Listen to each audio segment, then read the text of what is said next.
Bonjour à tous, donc je suis docteur Boutroy, donc je suis interne en médecine militaire à l'hôpital Percy, également à l'école d'application du Val-de-Grâce, donc l'école d'application pour tous les médecins militaires de France.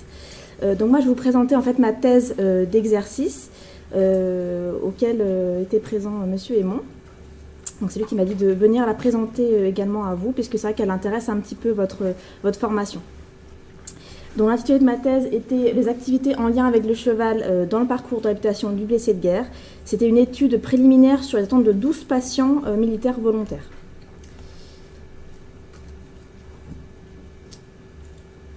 Donc cette thèse a été dirigée par le médecin en chef Alain Pudupin, qui n'est pas là aujourd'hui, et présidée par le médecin chef des services Éric Perrier. Donc, je commencerai ma présentation par une introduction au sujet en précisant donc les problématiques ainsi que quelques définitions. Après avoir exposé les méthodes de l'étude, je vous présenterai donc mes résultats et nous discuterons ensuite de la validité de la méthode, des limites de mon étude, mais également des propositions pour les projets futurs. Je conclurai par les perspectives que peut proposer cette étude ainsi que sur leur implication pratique, notamment pour nous militaires. Donc le bénéfice des activités associées à l'animal sur les pathologies psychiatriques est quand même relativement bien documenté. Les effets positifs sont observés sur divers registres, tels que la confiance, l'estime de soi, les interactions sociales. L'intérêt de l'animal dans ce type de thérapeutique est donc d'être hors langage et d'imposer aux patients d'autres types de communication. Le cheval est utilisé comme outil de réhabilitation pour les patients depuis les années 1950 à peu près. Initialement chez les blessés physiques, puis ensuite psychologiques. Les États-Unis apparaissent comme les pionniers de la réhabilitation assistée par le cheval en milieu militaire. Et en Israël, l'équithérapie est utilisée en première intention dans le traitement du syndrome de stress post-traumatique. Les premières études menées sur des patients présentant des difficultés comportementales ou émotionnelles laissent entrevoir des bénéfices intéressants. En France, la prise en charge de l'état de stress post-traumatique fait l'objet d'un plan national établi par le ministère de la Défense depuis 2011. Actuellement, le service de santé des armées a engagé son 3e plan d'action sur 2015-2018. La prévalence du syndrome de stress post-traumatique en retour d'opération extérieure est difficilement évaluée en raison de l'apparition parfois retardée des symptômes. Il s'agit encore à l'heure actuelle d'une pathologie tabou, sensible en milieu militaire, et la réinsertion des patients reste un sujet de préoccupation au sein de l'institution. Les patients blessés en opération peuvent éprouver des difficultés à adhérer uniquement à des thérapeutiques dites conventionnelles. Aussi, les activités en lien avec le cheval peuvent trouver une place dans le parcours de réhabilitation de ces blessés de guerre. Bien sûr, en complément de la prise en charge somatique, psychiatrique et psychosociale conventionnelle. Ces mises en situation sont bien décrites en milieu civil, au bénéfice d'enfants autistes ou de patients handicapés, mais ne peuvent pas être transposées directement au public des patients militaires. Aussi, il nous semblait pertinent de cibler précisément les représentations et les attentes de ces patients en profil particulier. Donc après avoir précisé la place et les indications des activités équestres à but de réhabilitation psychosociale, nous avons donc cherché à comprendre les attentes et les besoins de ces patients en la matière. Tout d'abord, quelques définitions pour recentrer un peu le sujet. Donc, selon les critères cliniques du dernier manuel diagnostique et statistique des troubles mentaux, l'état de stress post-traumatique correspond à un ensemble de symptômes, donc à un syndrome caractéristique qui se développe suite à l'exposition à un ou plusieurs événements traumatisants. Donc, les symptômes sont de 4 types. Premièrement, la reviviscence de l'événement traumatique, les stratégies d'évitement, l'altération négative et persistante de l'état cognitif et émotionnel du patient, et l'hyperréactivité. Selon l'OMS, l'objectif de la réhabilitation est d'améliorer le fonctionnement du patient pour qu'elle puisse avoir du succès dans le domaine de son choix avec un minimum d'intervention professionnelle possible. Il s'agit en fait d'un espace intermédiaire entre le champ thérapeutique et le champ social. Dans notre étude, nous avons utilisé la notion de médiation équine pour décrire l'activité telle qu'elle se développe actuellement dans l'armée française, c'est-à-dire comme un outil de réhabilitation, de réadaptation et un moyen d'accompagnement du blessé de guerre. Nous avons donc réalisé une étude prospective de type qualitatif, c'est-à-dire sans aucune statistique, à l'aide d'entretiens individuels semi-dirigés sur un échantillon de blessés militaires. Ont été inclus donc, les patients qui présentaient donc, un ESPT, associés ou non à une pathologie physique, survenue suite à un accident donc en position de service, soit sur le territoire métropolitain, soit par exemple sur un théâtre opérationnel de guerre. Ces patients étaient volontaires à une activité de médiation équine en complément de leur prise en charge somatique, psychiatrique et psychosociale. Donc, les patients ont été recrutés au cours de 2 stages de 1 semaine qui se déroulaient à l'école militaire d'équitation de Fontainebleau entre février et septembre 2016. Ces stages en fait, proposaient une activité de découverte de l'activité équestre à des patients qui présentaient donc un état de stress post-traumatique plus ou moins stabilisé. Les patients en nombre de 4 par stage provenaient de toute la France et étaient encadrés par le référent national militaire en équitation adaptée ainsi que par un psychologue militaire. Les entretiens étaient réalisés entre J1 et J3 du stage, le soir ou en fin d'après-midi, à l'issue des activités de la journée. 4 autres patients ont été recrutés par l'intermédiaire de leur psychiatre traitant sur l'hôpital d'instruction des armées de l'Aveyran, donc à Marseille. Les entretiens étaient alors réalisés à l'issue de la consultation de suivi. Les entretiens ont été menés à l'aide d'un guide d'entretien qui comprenait donc 9 questions ouvertes, donc comprenant les 9 thèmes affichés ici, qui étaient abordés de façon variable selon en fait, les réactions et les réponses du patient. Les entretiens étaient enregistrés intégralement à l'aide d'un dictaphone et ensuite je les ai tous retranscrits pour les interpréter. Pour obtenir la saturation des données, 12 patients donc étaient inclus. Il s'agissait de 9 hommes et 3 femmes, donc tous militaires, en activité ou en position de congé longue durée pour maladie. Donc c'est une sorte d'arrêt de travail très prolongé propre au milieu militaire. Ils provenaient donc de l'armée de terre, du service de santé des armées et de la gendarmerie. L'âge moyen était de 39 ans et la durée de service entre 6 et 33 ans. Donc il y avait des très très jeunes et puis des gens plus gradés, plus anciens quand même. Donc on va passer un peu à la partie résultats. Donc concernant les réponses obtenues, on peut déjà voir que l'activité de réhabilitation psychosociale s'adresse quand même à un public militaire déjà sensibilisé au médiateur cheval, puisqu'en effet la quasi-totalité des patients interrogés alléguaient une expérience précédente avec l'équidé. À savoir que même une expérience limitée, lointaine, voire négative, n'empêchait pas les patients de vouloir tenter ce type d'intervention innovante. Nous retrouvons des expériences professionnelles antérieures à l'état militaire, donc par exemple en tant que palefrenier en milieu civil. Viennent ensuite les expériences personnelles à titre de loisir dans des disciplines variées. Le contact a pu également se faire au sein de la famille ou du cadre amical. Et il faut savoir aussi que la condition militaire entraîne quand même de fréquentes occasions d'être en contact avec les chevaux. La majorité des patients voyaient la médiation équine comme une activité de soins psychique, en relation avec le cheval, mais toujours avec une grande importance de l'effet groupe. Certaines représentations exprimées correspondaient plutôt à d'équitation de loisirs ou à une activité sportive au même titre que les autres, sans vraiment de réel intérêt thérapeutique. Donc on peut dire que c'est quand même une activité de médiation qui est mal connue des patients, à l'image tantôt détournée, tantôt parfois même fantasmée. Données qui sont probablement comparables avec la population générale, puisque c'est aussi des visions qui sont relayées fréquemment par les médias. La majorité des patients avaient été informés par leur référent à la CABAT, donc la cellule d'aide aux blessés de l'armée de terre, qu'il existait des stages de découverte de l'activité équestre à l'école militaire d'équitation.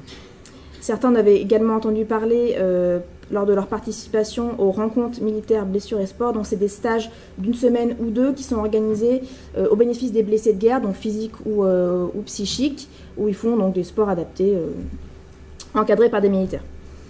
Les patients étaient parfois informés directement par leur psychiatre traitant qu'il existait de la possibilité de participer à ces stages, notamment dans le sud de la France où il y a deux hôpitaux militaires, l'Aveyran et Sainte-Anne, et l'Aveyran actuellement fait un projet de médiation équine.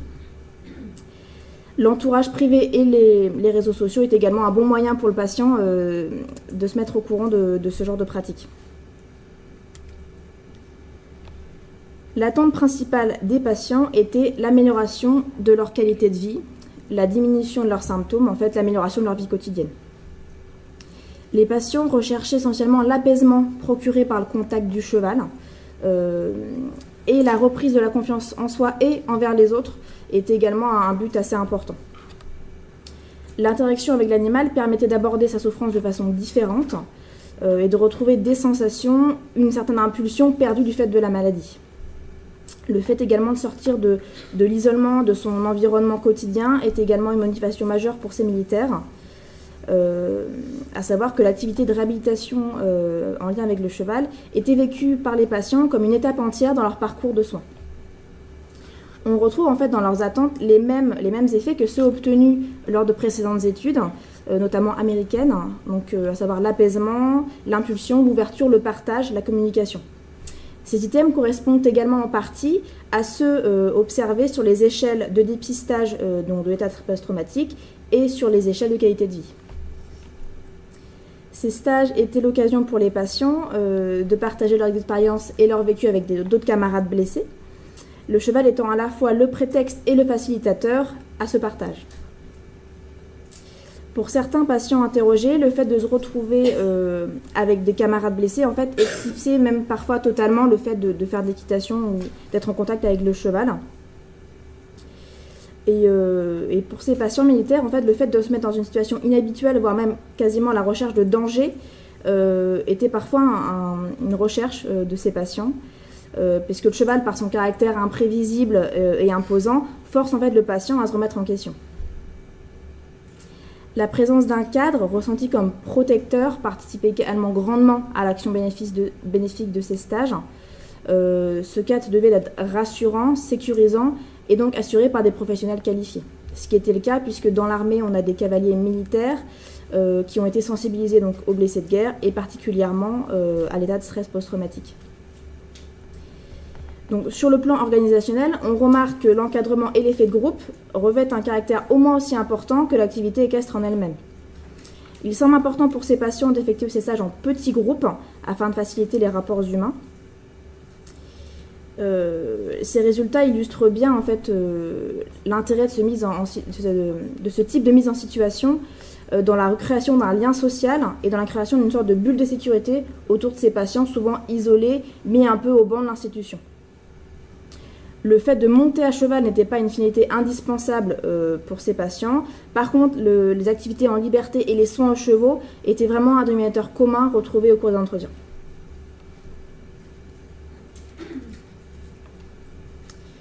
La plupart des patients s'attendaient à terme à tisser un lien très fort avec l'animal.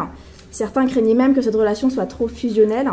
La notion de communication était vraiment au centre de la relation. Le cheval présentait en fait l'avantage de ne porter aucun jugement sur le patient.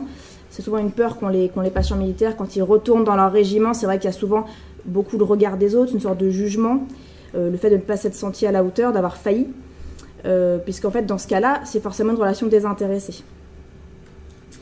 Le cheval est perçu à la fois comme un être amical et bienveillant, mais aussi comme une force, un être inquiétant et imprévisible. La majorité des patients souhaitaient participer à d'autres activités non conventionnelles, toujours dans l'optique d'un apport bénéfique à leur situation. La plupart souhaitaient participer à d'autres stages sportifs de type rencontres militaires, blessures et sport. Certains présentaient le besoin d'activités communes, surtout avec les blessés physiques. Ces activités non conventionnelles pouvaient être du domaine sportif, mais les activités avec les animaux étaient également assez bien plébiscitées. Pour un certain nombre de patients, les activités non conventionnelles prenaient une place très importante dans leur parcours de réhabilitation. Les patients interrogés étaient globalement ouverts aux activités de réhabilitation non conventionnelles, mais la plupart restaient en fait dans l'attente de ce qu'on pouvait leur proposer. Peu avaient la démarche personnelle d'explorer un peu le domaine des thérapeutiques non conventionnelles. On va passer à la partie un peu discussion de l'étude.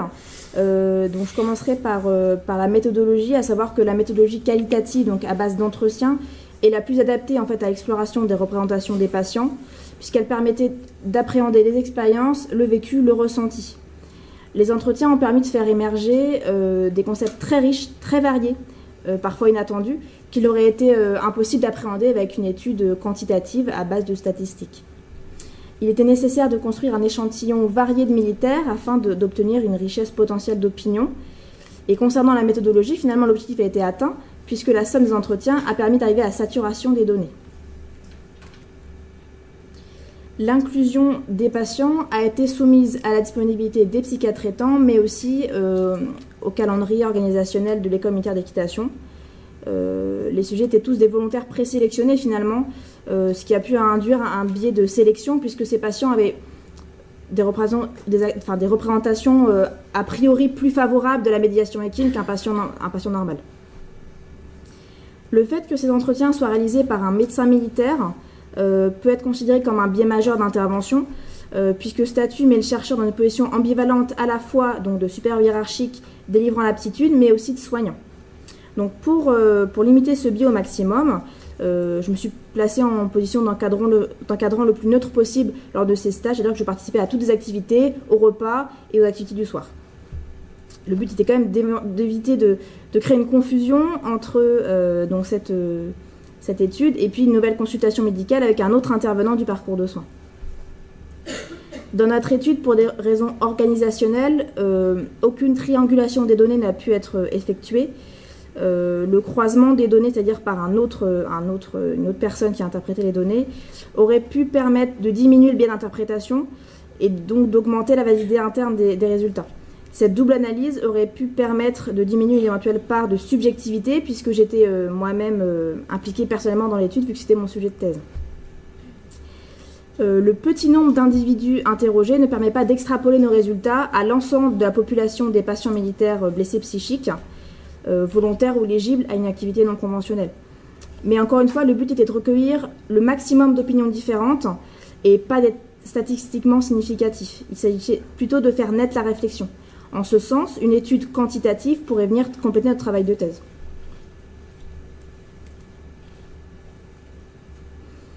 Les expériences passées lors de ce stage de découverte de l'activité équestre montrent que la présence d'un psychologue tout au long de la semaine est indispensable au bien-être des patients. La prise en charge médico-psychosociale du retour est également importante et en accord avec les demandes des patients. Ce constat pose quand même la question de la sélection des patients admissibles. Il paraît indispensable de s'assurer de la bonne stabilisation clinique en milieu conventionnel auparavant, voire de proposer ce stage encadré par des hospitalisations de courte durée, ou alors d'augmenter la fréquence du suivi ambulatoire. Le praticien donc, qui adresse le patient à ce genre de médiation équine doit s'assurer de la compatibilité entre la clinique présentée par le patient et l'environnement dans lequel il devrait évoluer. C'est-à-dire que par exemple un patient avec un état délirant instable ou potentiellement à risque de décompensation psychiatrique, clairement ce patient-là n'est pas encore éligible à ce genre de médiation équine. Les sessions de médiation équine doivent être conduites par des personnes formées à ce type de mise en situation complexe. Elles nécessitent des encadrants expérimentés, alliant une formation approfondie dans le domaine du blessé de guerre, ainsi que l'expérience d'un travail en partenariat multidisciplinaire. Le cadre militaire n'est pas remis en question suite aux réponses des patients. Concernant les patients en congé de longue durée pour maladie, en fait, cet espace permet de créer une sorte de compromis pour bénéficier d'interventions psychiatriques en milieu militaire, mais hors du contexte hospitalier. S'oppose ensuite la question de la mixité entre la blessure physique et la blessure psychique, à la fois vécue comme un apport ou comme une gêne par certains patients. En effet, même s'il est reconnu comme blessure de guerre depuis 1992, l'état de stress post-traumatique n'est pas vécu par les patients toujours comme une pathologie à part entière.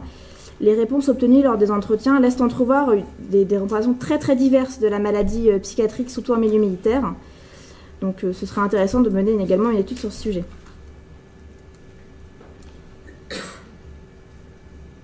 Donc au regard des résultats obtenus, les attentes des blessés psychiques en termes d'activité de réinsertion avec le cheval sont en accord avec les projets en cours de développement dans les armées. Il reste néanmoins délicat de s'engager sur l'effet thérapeutique à long terme de ce type de médiation équine, en absence de preuves scientifiques de grade satisfaisant. On peut néanmoins s'accorder sur le fait que l'action menée lors de ces stages s'inscrit dans une démarche occupationnelle, apportant du confort dans le quotidien du patient et donc améliorant forcément sa qualité de vie.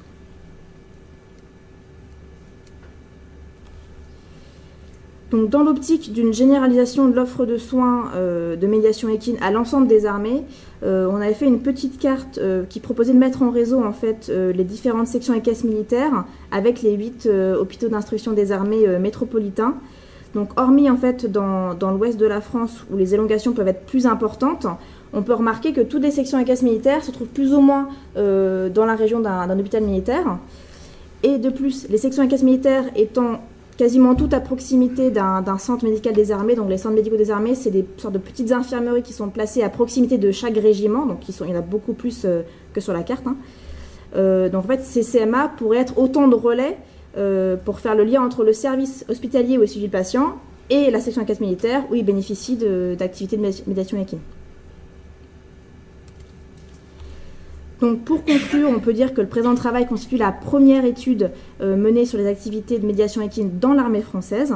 L'objectif était de créer une sorte de base de travail pour le développement de projets futurs, cohérents et adaptés à la population cible. Les résultats présentés dans cette étude préliminaire confirment bien l'existence d'une demande particulière de la part de ce public assez particulier aussi. Les activités de réhabilitation par médiation équine constituent une ouverture supplémentaire dans le parcours de réhabilitation du blessé de guerre et viennent s'ajouter à l'ensemble des possibilités thérapeutiques déjà existantes. Afin de donner une meilleure visibilité à ces interventions de médiation équine, d'autres études complémentaires doivent être menées, sur des cohortes notamment plus importantes, parce qu'avec 12 patients, on a un niveau de preuve scientifique qui est quand même assez faible malheureusement. Je vous remercie de votre attention.